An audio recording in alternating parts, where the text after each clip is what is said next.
Lecture 30, Using the Mohr Circle for Stress. The Mohr Circle for Stress is a graphical calculator that allows us to determine the normal and shear stress on any plane which is parallel to one of the principal stresses, and which makes any angle with respect to the other two principal stresses. Notice that when we introduced the Mohr circle, we used the angle between the normal to the plane and sigma 1, theta. However, it is equally possible to use the angle between the plane itself and sigma 1, beta. If using beta, the angle 2 beta in the Mohr circle is measured from sigma 3. If using theta, the angle 2 theta is measured from sigma 1. Let's do this exercise. If sigma 1 is 150 megapascals, and sigma 3 is 50 megapascals, what are the tractions on a plane whose normal makes an angle theta of 34 degrees with sigma 1? We start by marking sigma 1 and sigma 3 on the sigma axis, as well as the center C of the Mohr circle. We can then trace the circle. Then, we trace a line from the center C, at an angle 2 theta, or 68 degrees, from sigma 1. This line intersects the circle at point P. From point P, we can read the normal traction, sigma, and shear traction, tau, acting on the plane. Let's do another problem. Determine the values of sigma 1 and sigma 3, and their orientations from the stress components on the faces of the cube. First, on the Mohr circle diagram, we plot the points corresponding to the normal and shear tractions acting on the planes px and py. Then, we trace a line joining these points on the Mohr circle. That line intersects the horizontal axis at the center of the Mohr circle, C. We can then trace the circle. In the Mohr circle, the line CPX makes an angle 2 theta with respect to sigma 1. Therefore, in the cube of rock, the normal to the plane px makes an angle theta with respect to sigma 1. From this information, we can reconstruct the direction of sigma 1 and the direction of sigma 3, which is perpendicular to sigma 1. However, there is an easier way to solve this problem. In the Mohr circle, from px, we can trace a line parallel to the normal of that plane in the cube. Then, from py, we trace a line parallel to the normal of that plane in the cube. These lines intersect at the point ON on the Mohr circle. This point is called the pole for normals, and it has a very interesting property. A line from ON and any point P on the circumference of the Mohr circle is parallel to the normal of the plane represented by the point P. Therefore, from ON, we can trace lines to sigma 1 and sigma 3 in the Mohr circle. These lines will have the same orientation than sigma 1 and sigma 3 in the cube. This is a much simpler way to determine the orientations of sigma 1 and sigma 3. What if we instead want to determine the tractions acting on the plane P in the figure? From px, we can trace a line parallel to the plane px. And from py, we trace a line parallel to the plane py. These lines intersect at the point OP on the Mohr circle. This point is called the pole for planes, and it has a very interesting property. A line from OP and any point P on the circumference of the Mohr circle is parallel to the plane represented by the point P. Therefore, from OP, we can trace a line parallel to the plane P in the cube, and this line will intersect the circle at P. From the point P on the Mohr circle, we can read the normal and shear tractions acting on the plane. This slide gives the definitions of the pole for normals, and pole for planes of the Mohr circle for stress. Please read these definitions carefully to understand these two important points in the Mohr circle, and the way we can use them to quickly solve problems related to stress. These are two special cases. Figure A is for sigma 1 horizontal and sigma 3 vertical. In this case, the pole for normals, ON, is at sigma 3, and the pole for planes, OP, is at sigma 1. Figure B is for sigma 1 vertical and sigma 3 horizontal.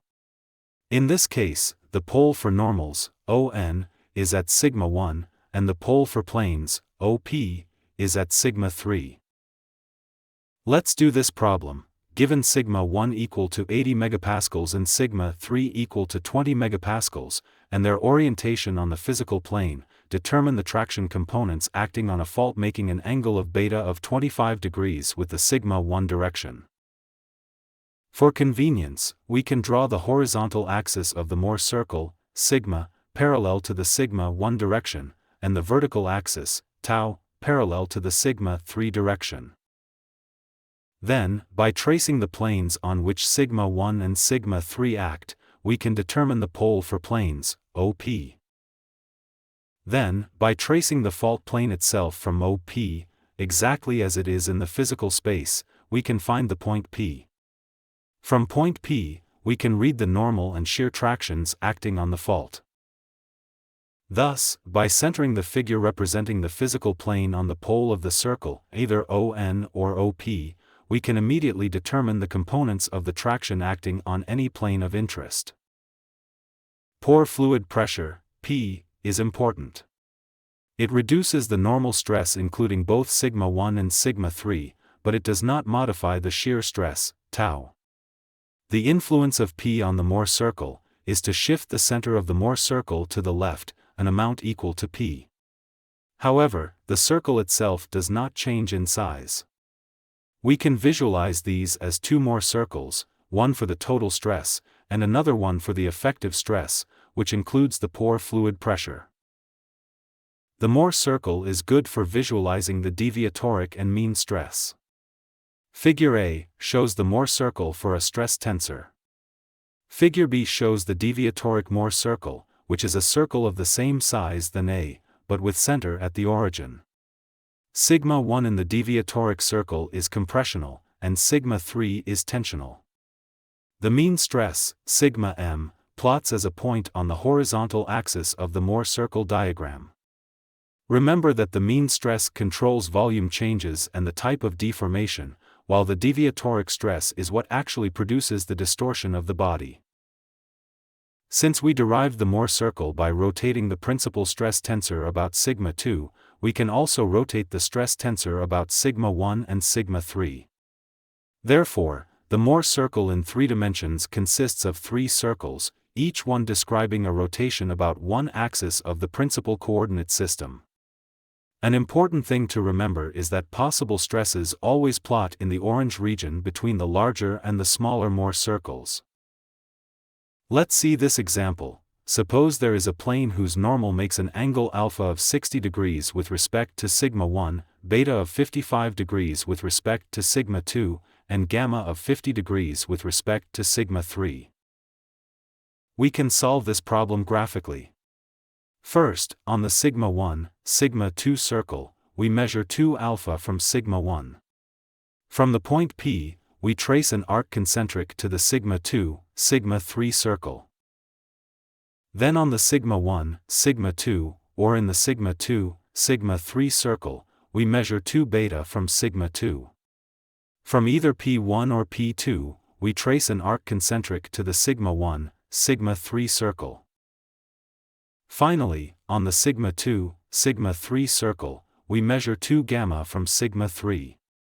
From P, we trace an arc concentric to the sigma 1, sigma 2 circle.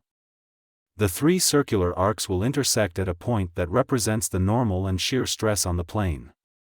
Notice that this point plots on the orange region. Alternatively, we can estimate the normal and shear stress acting on the plane, using the following equations.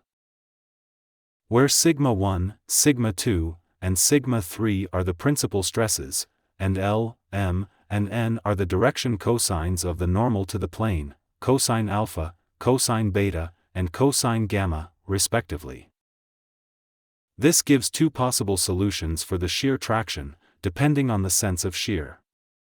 If we are just interested in the magnitude of the shear traction, we can just use the upper half of the Mohr circle. There are several special types of stress that can be nicely defined with the Mohr circle. Biaxial stress has 2 non-zero principal stresses. Triaxial stress has 3 non-zero principal stresses. This is the most general type of stress tensor. Cylindrical stress is when two of the principal stresses are equal and the third is different. Uniaxial stress is a special case of cylindrical stress in which two of the principal stresses are zero. Hydrostatic stress is when all principal stresses have the same value. There are no planes which have shear traction acting on them. This is the condition of fluids at rest. And pure shear stress is when two principal stresses are equal and opposite in sign, and the third is zero. To learn more about this, read these sections from Reagan and Allmendinger. And answer these questions.